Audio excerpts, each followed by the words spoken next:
This week in our discussion of Reason for God, we're covering Chapter 7, the intermission, Chapter 8, and Chapter 9. In Chapter 7, Mr. Keller addresses the issue of, is the Bible historical fact or just a legend? He argues that since the Bible, or since the Gospels were written during the lifetime of the people who would have witnessed the events, then the events must have actually happened, because those people, otherwise they would have objected to the inaccuracies of the documents. The intermission transitions between the first part and the second part, the first part being responses to people's objections to the faith, and the second part being arguments for the faith. Chapter 8, he addresses several arguments for the existence of God. The first cause argument: since everything exists, there must have been something that caused it to exist, and that must be God. The fine-tuning argument: that all of the universal constants that exist are such that they allow life to exist, and that must indicate design. There's the natural regularity argument, which is that generally things happen the same way in the same circumstances, but that doesn't always have to be the case, but it is. So there's no real reason for that other than there's a God that keeps it that way. Then there's the beauty argument, which is that people perceive things as beautiful, and they attribute meaning to a beautiful sunset or beautiful piece of music or feelings that they get, and those things,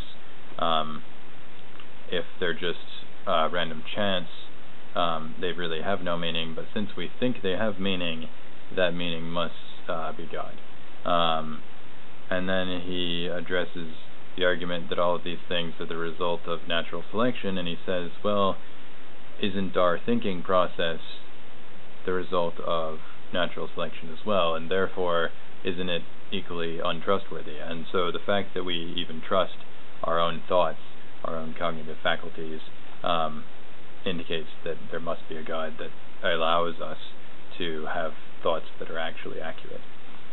And then in Chapter 9, essentially what he says is that everyone really knows that God exists.